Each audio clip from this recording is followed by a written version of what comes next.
Que le Seigneur vous bénisse chez vous, bien-aimés dans le Seigneur. Euh, nous sommes vos serviteurs pour vous servir. Comme vous le savez, nous sommes là pour faire le travail du Seigneur. Chaque fois que nous avons un petit problème, ou bien quand nous avons une annonce, nous allons vous le dire pour vous faire part de cela. Mais ça, ce n'est pas une annonce.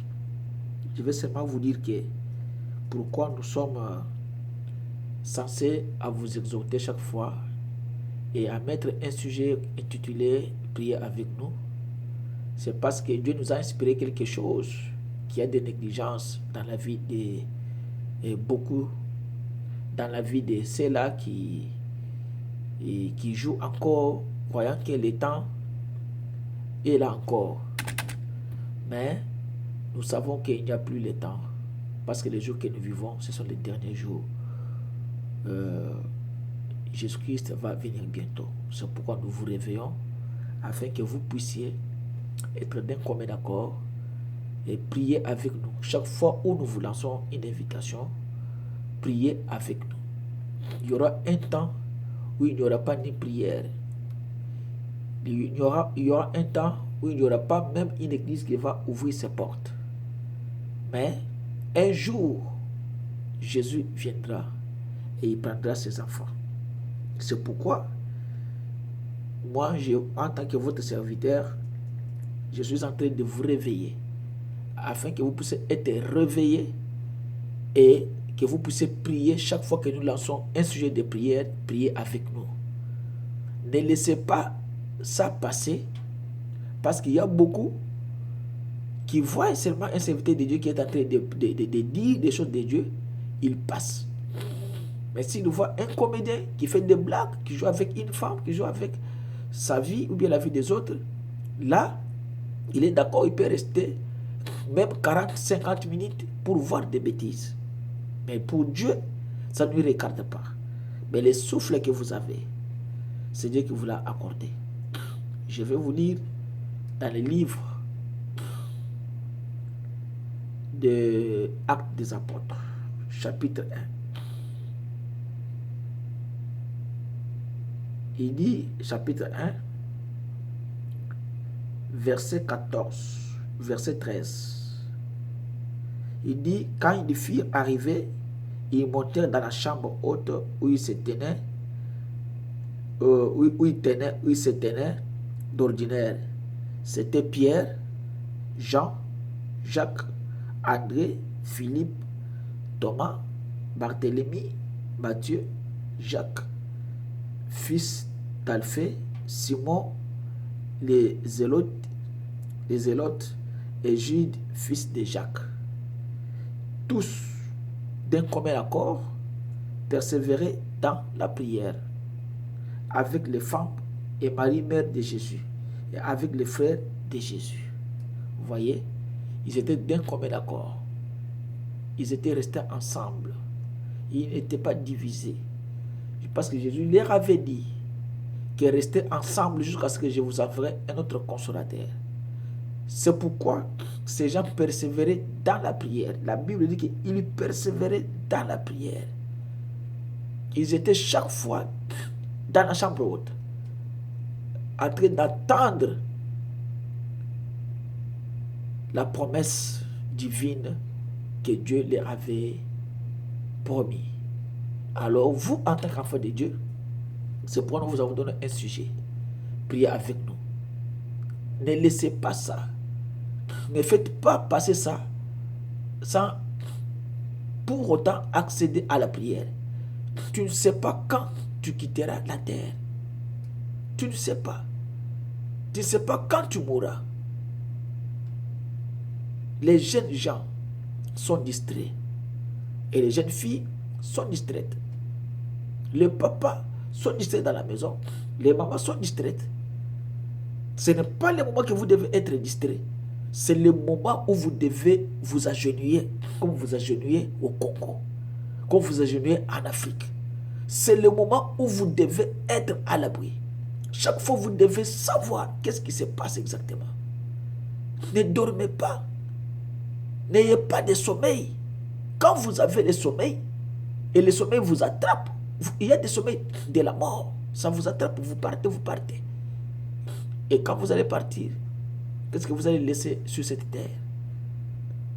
Vous allez laisser quelle famille? Vous allez laisser quelle sorte d'enfant que vous avez? Aujourd'hui, les gens, ils prennent même les chiffres de travail dimanche pour éviter seulement qu'ils ne puissent pas aller à l'église. L'église n'a rien à voir avec personne, mais c'est l'homme qui a un problème avec Dieu.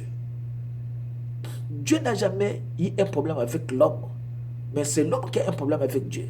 Parce que c'est l'homme qui était le premier à fuir Dieu. Dieu lui a posé la question dans le jardin d'Éden. Où es-tu? L'homme a dit, je me cache. Pourquoi tu te caches? C'est pourquoi ne laissez pas la prière vous passer comme ça. La nuit, priez avec les enfants. Le matin, il faut que les enfants aillent à l'école. Priez et posez les enfants les mains. Priez pour maman qui part au travail. Priez pour papa. Maman aussi a une responsabilité de prier pour papa. La maman ne peut pas rester à la maison. Toujours Facebook. Regardez les maboké. Les maboké ne vous amènera jamais pas au ciel. La seule chose qui vous amènera au ciel, c'est la parole du Seigneur. Bien-aimés, moi je vous ai lancé un sujet. Priez avec nous. Ce sujet-là, c'est bien. Entrez, écoutez. Ne regardez pas quand tu vois seulement la figure de Frère Bertin. Tu dis, ah, cet homme-là, moi, je ne l'aime pas. Si tu ne m'aimes pas, mais les paroles qui sortent à moi ne sont pas mes paroles. Ce sont les paroles du Seigneur qui m'inspirent à vous dire ces choses. Même si vous ne voulez pas de moi, vous m'en voulez, mais aimez quand même les paroles qui sortent de moi, parce que Dieu est là. Jésus-Christ a dit même que si vous ne me croyez pas, croyez même aux œuvres. Voilà. Moi, je ne peux pas guérir quelqu'un. Je ne peux pas sauver quelqu'un. Je ne peux pas amener quelqu'un à Christ. Moi, il y a un homme à moi qui peut vous amener à Christ. Il y a un homme à moi qui peut vous guérir. Il y a un homme à moi qui peut vous sauver. Il y a un homme à moi qui peut vous guérir. Moi, je ne peux rien faire. Alors moi, je vous prie, si tous les jeunes gens, vous vivez comme des démons, attention, attention, attention. Je vais vous lire pour terminer, vous les jeunes gens. Je reviendrai pour les mamans et pour les papas. Je vous donne seulement les conseils. Les conseils que je vous donne. Ne vous disputez pas même dans vos maisons pendant les temps de confinement.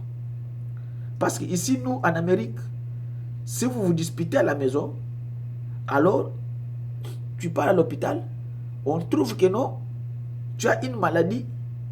Et cette maladie-là, si les docteurs et les autres voient que non, nous ne pouvons pas guérir cette maladie ici. Mais je vous dis qu'ils vont vous faire passer de l'autre côté du rideau. Mais les jeunes gens, je reviendrai sur les mamans et les papas. Ce soir, je vais parler 1 minute, 2 minutes pour les jeunes gens. Retournez à Christ. Laissez la mauvaise vie. Laissez fumer, laissez boire, laissez courir avec les jeunes garçons, les jeunes filles. Sachez que nous vivons au dernier jour. Je vous lis un verset biblique pour terminer et je reviendrai avec vous encore le matin pour vous conseiller encore. Écoute.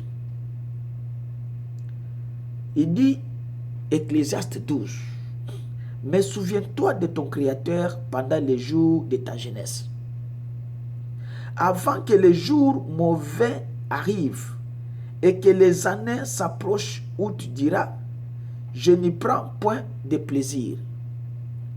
Avant que s'obscurcissent le soleil et la lumière, la lune et les étoiles, et que les nuages reviennent après la pluie.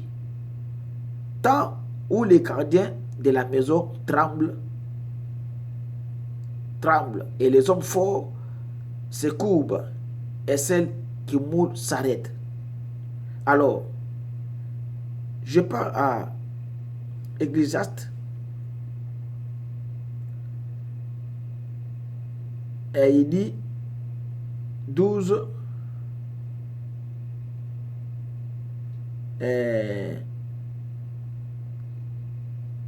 oui, il dit 12, hein?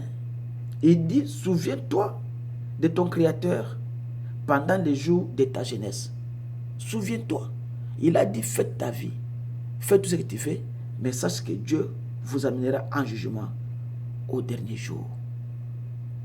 Dieu vous amènera en jugement. C'est à vous de savoir pourquoi Dieu va vous amener en jugement. Jeune homme, réjouis-toi dans ta jeunesse. Livre ton cœur à la joie pendant les jours de ta jeunesse.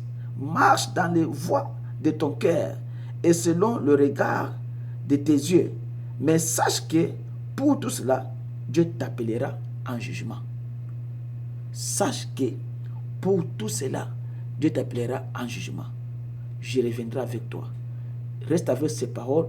Raisonne pour ton avenir, pour l'enlèvement, pour l'avenir du Seigneur Jésus-Christ. Est-ce que la vie que tu mènes, si Dieu t'appelle aujourd'hui, tu iras en enlèvement ou tu n'iras pas? Est-ce que si Jésus-Christ descend, tu vivras, tu ressusciteras si tu étais mort, ou bien tu iras vivant ou tu resteras? Et qu'est-ce qui t'empêche de ne pas aller dans l'enlèvement? Il y a une chose qui te bloque. La chose qui te bloque là, c'est ce que moi je vais débloquer ce soir pour te dire, retourne à l'Éternel. Si tu as de longs cheveux, un garçon, coupe les cheveux, reste comme moi. Si tu es une fille avec les cheveux comme moi, laisse tes cheveux pousser. Laissez les bars, laissez la prostitution, laissez le mensonge, laissez les boîtes de nuit et autres choses. Embrassez Christ, c'est lui la lumière, c'est lui la vie éternelle. Que le Seigneur vous bénisse. Amen.